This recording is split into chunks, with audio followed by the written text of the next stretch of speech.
Fully vaccinated U.S. citizens have been able to freely come into Canada since August 9th, but that's not been the case for Canadians wanting to go to the U.S. for non-essential purposes. Today, there is new information on what the U.S. will do about the border closure. The CBC's Megan Fitzpatrick is tracking the story for us from Washington. Department of Homeland Security announcing this morning that the land border will remain closed to Canadians for non-essential travel for at least another month until September 21st. The DHS saying in a statement, this decision is to minimize the spread of COVID-19, including the Delta variant.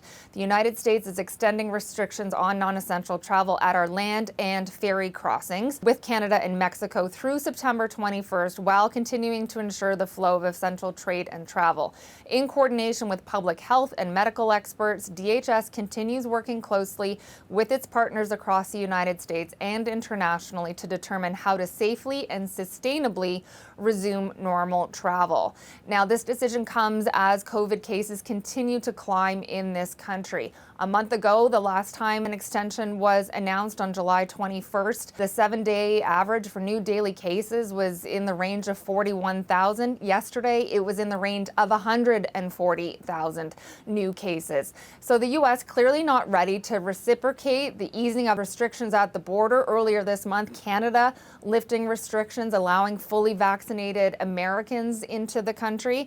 But again, this decision applies to the land border. Canadians have been allowed to fly into the United States. Prime Minister Justin Trudeau, out on the campaign trail today, was asked for his reaction and about the decision to let Americans into Canada when it's not being reciprocated.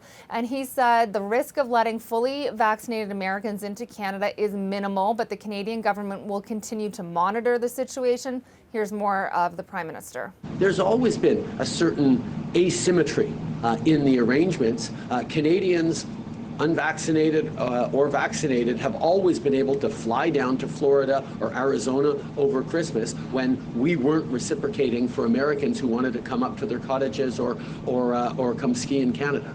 So we will work together as much as possible to coordinate and make sure things are going well, but every country gets to make its own decision. Some reaction to this decision coming from New York Congressman Brian Higgins. He's co-chair of the Canadian-U.S. Interparliamentary Group. He's very frustrated by this. He's been lobbying the Biden administration to lift the restrictions. He said this decision is beyond disappointing and that it's hurtful both on a human and economic level. The Canadian Chamber of Commerce also saying they're disappointed.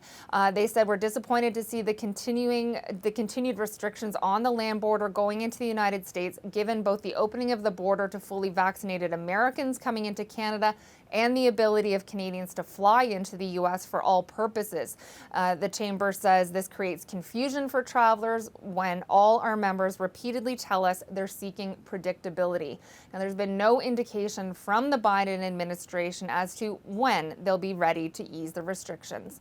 Megan Fitzpatrick, CBC News, Washington.